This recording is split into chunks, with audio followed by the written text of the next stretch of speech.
Assalamualaikum warahmatullahi wabarakatuh. Yang pertama, saya akan menjelaskan tentang sistem suksesi masa Khulafaur Rasyidin.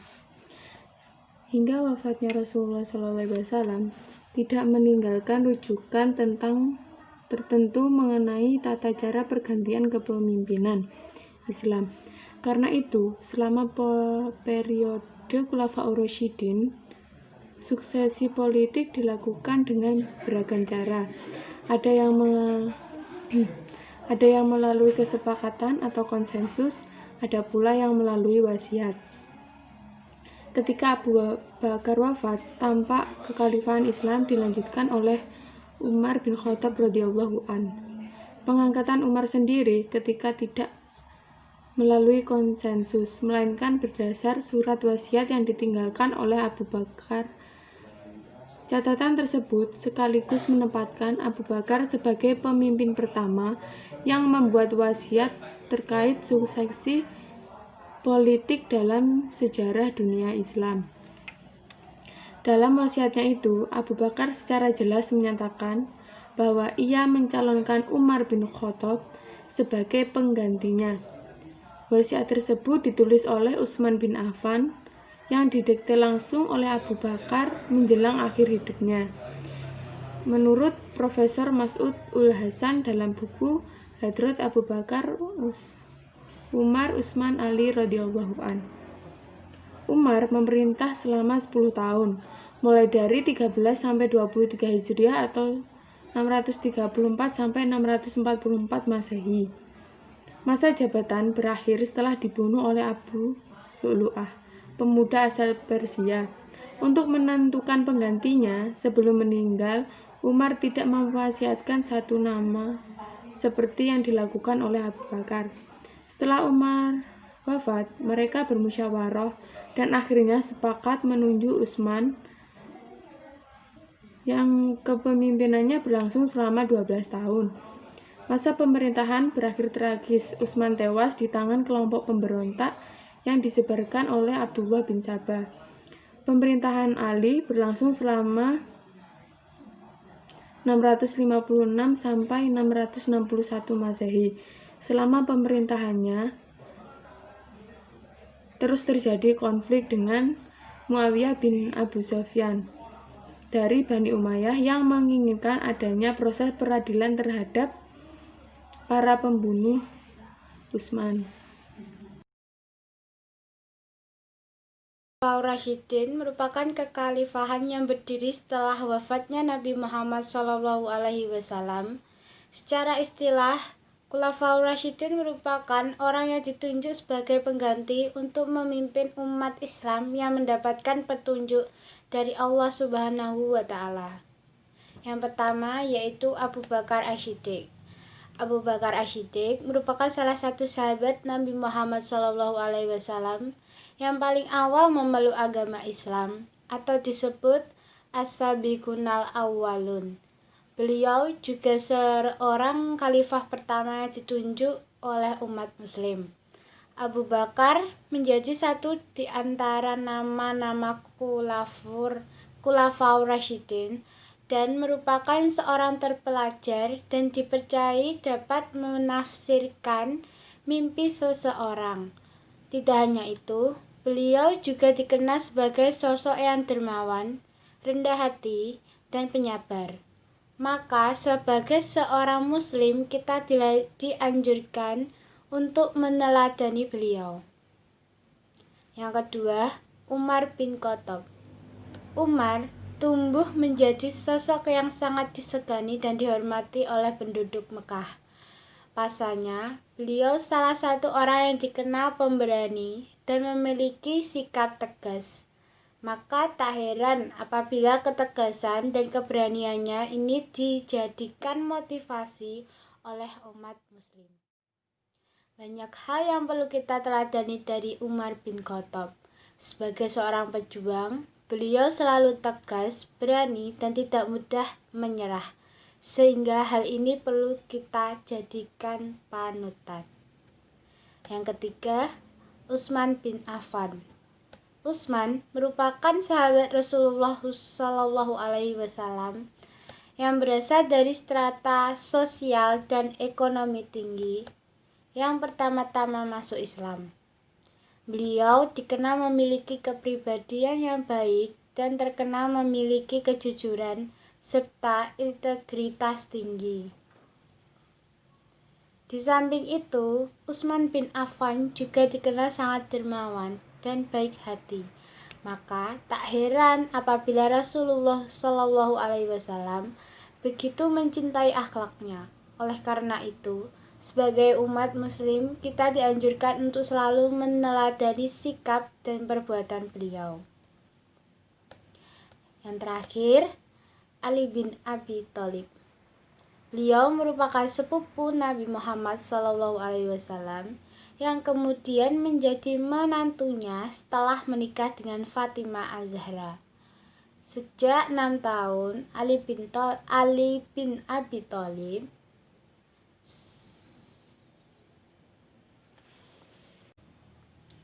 Yang terakhir, Ali bin Abi Thalib. Beliau merupakan sepupu dari Nabi Muhammad SAW yang kemudian menjadi menantunya setelah menikah dengan Fatimah Az-Zahra. Sejak 6 tahun, Ali bin Abi Thalib sudah diasuh oleh Nabi Muhammad SAW sehingga saat Nabi Muhammad diangkat menjadi Rasul, Ali menjadi orang kedua yang menerima dakwah yang dilakukan Rasulullah setelah Khadijah bin Khuwailid.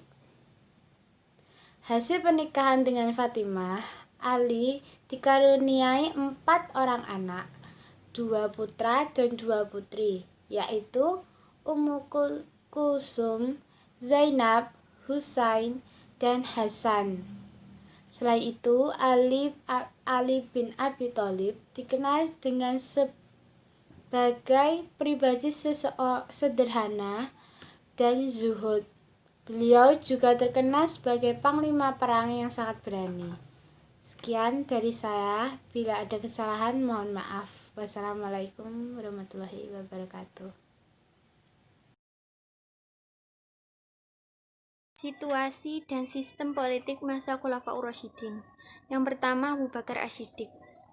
Abu Bakar memerintah selama 2 tahun, yaitu pada tahun 11 sampai 13 Hijriah. Sistem pemerintahannya bersifat sentral, yaitu kekuasaan legislatif, eksekutif, dan yudikatif ada di tanah khalifah. Yang kedua, Umar bin Khattab. Pemerintahannya hanya berlangsung selama 13 sampai 23 Hijriah.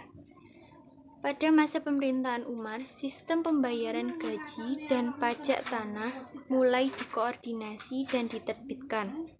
Pengadilan mulai didirikan, menerapkan sistem demokrasi dan membagi sistem administrasi pemerintah menjadi 8 wilayah, yaitu Mekah, Syria, Jazirah, Madinah, Mesir, Basrah, Kufah, dan Palestina. Bisa dikatakan pemerintah Umar bin Khattab pada masa itu dikenal sebagai sistem pemerintahan Islam modern karena pembagian kekuasaan pemerintah legislatif, eksekutif, dan yudikatif diperinci melalui undang-undang. Yang ketiga, Utsman bin Affan. Memerintah dari tahun 23 sampai 35 Hijriah. Administrasi pemerintah daerah dilaksanakan oleh seorang gubernur yang bertugas di 10 wilayah dan juga kekuasaan legislatif dipegang oleh Dewan Penasihat Syuro. Yang keempat, Ali bin Abi Thalib. Masa pemerintahannya berlangsung dari 35 sampai 40 Hijriah. Pada masa pemerintahannya, Ali memecat beberapa gubernur yang korupsi, merapikan dan menyusun rahasia negara. Dokumen-dokumen khalifah diamankan dan diselamatkan, serta mengatur polisi dan menerapkan tugas mereka. Ali juga mengambil kembali tanah-tanah yang telah dibagikan oleh Utsman kepada sanak saudaranya. Ali lebih mementingkan Dewan Syuro dan tidak mengutamakan ra'yu. Ali juga menyusun undang-undang mengenai pajak yang menegaskan pajak tidak boleh diambil tanpa memperhatikan pembangunan rakyat.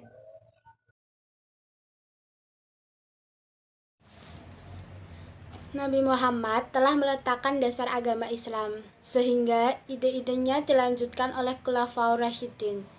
Di antara keempat khalifah tersebut, ternyata Umar memiliki kedudukan yang istimewa, dengan tanpa menafikan peran khalifah yang lain. Keistimewaan Umar terletak pada kemampuan yang berpikir kreatif dan keberaniannya dalam memahami syariat Islam. Kreativitas Umar mulai tampak ketika ia mengkhawatirkan keutuhan Al-Quran karena banyak hufaz yang mati syahid. Untuk itu, ia mengusulkan kepada Khalifah Abu Bakar untuk membukukan Al-Quran yang pada waktu itu masih merupakan catatan-catatan lepas dan hafalan-hafalan pribadi para sahabat.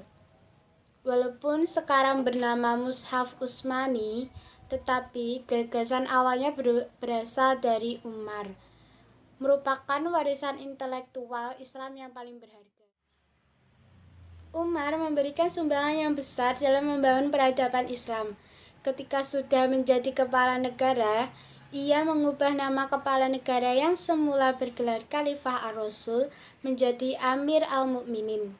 Ia juga melanjutkan perluasan wilayah sehingga pada masa wilayah kekuasaan Islam meliputi Syria, Mesir, Palestina, Irak, dan sebagian wilayah Persia. Meskipun berbeda bahasa dan agama, namun wilayah-wilayah itu disatukan di bawah kekuasaan Islam dengan ibu kotanya Madinah. Hingga terjadilah asimilasi dalam bidang darah, bahasa, adat istiadat, alam pikiran, politik, paham keagamaan, dan bidang-bidang lain. Untuk menghadapi masalah baru yang belum ada pada masa Rasulullah dan Abu Bakar, maka Umar berjihad untuk menetapkan hukum terhadap masalah-masalah yang baru dan memperbarui organisasi negara, meliputi 1. Organisasi politik terdiri dari Al-Khilafat, yaitu kepala negara. Dalam memilih kepala negara, berlaku sistem bai'ah ada masa kini mungkin sama dengan demokrasi. Yang kedua, Al-Wijarat, sama dengan menteri pada zaman sekarang. Yang ketiga, Al-Kitabat, selevel dengan sekretaris negara. Untuk selanjutnya, dilanjutkan oleh Mbak Nilna. Yang kedua, administrasi negara sesuai dengan kebutuhan. Umar menyusun administrasi negara menjadi yang A. Diwan-diwan atau departemen-departemen. Yang pertama, Diwan Al-Jundi atau Diwan Al-Harbi, yaitu badan pertahanan negara, suatu badan yang mengurusi tentara. Disusunlah angkatan bersenjata khusus, asrama, latihan militer, kepangkatan, gaji, persenjataan, dan lain-lain. Mulai juga dibangun angkatan laut oleh Muawiyah, gubernur Syam, dan Ala bin Hadrami, gubernur Bahrain. Yang kedua, Diwan Al-Kharaj atau Diwan Al-Mali, yaitu Bait Al-Mal yang mengurusi keuangan negara, masukan dan pengeluaran anggaran belanja negara. Yang ketiga, Diwan Al-Qudrat atau selevel Departemen Kehakiman. Umar mengangkat hakim-hakim khusus untuk wilayah dan menetapkan persyaratannya. Yang B, Al-Imarah ala Al-Buldan, yaitu administrasi pemerintahan dalam negeri. Yang pertama, negara menjadi beberapa provinsi yang dipimpin oleh gubernur atau amil. Yang kedua, Al-Barid, yaitu perhubungan dan memakai kuda pos. Yang ketiga, Al-Syurtoh, yaitu polisi penjagaan keamanan negara.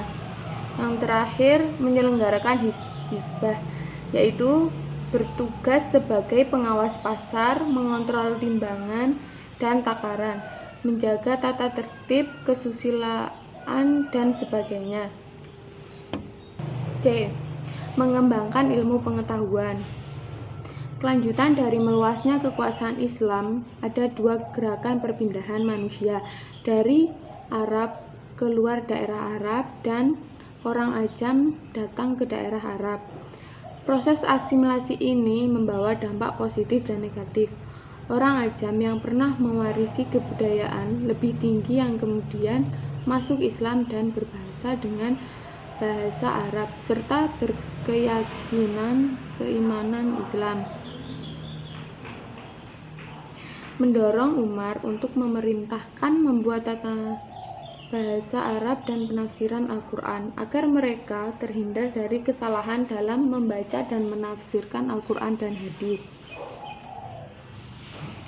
Untuk kepentingan mengajar di luar Jazirah Arab, dikirim guru-guru yang terdiri dari para sahabat yang ahli ilmu.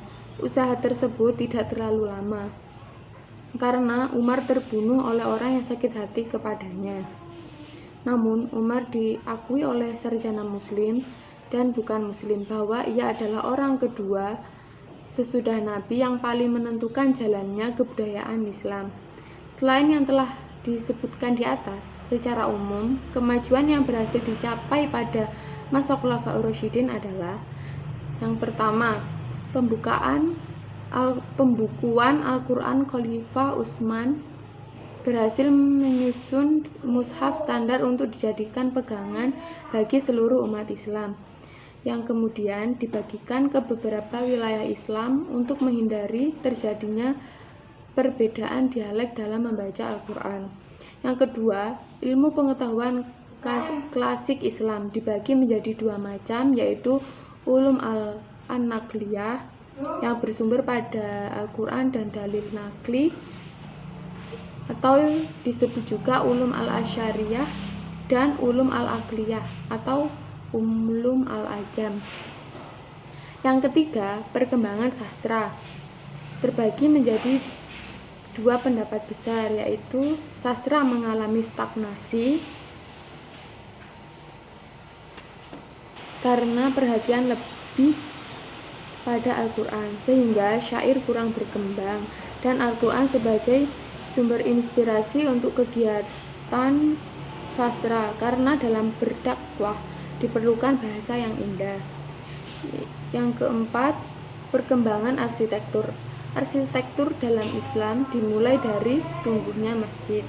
Sekian, wassalamualaikum warahmatullahi wabarakatuh.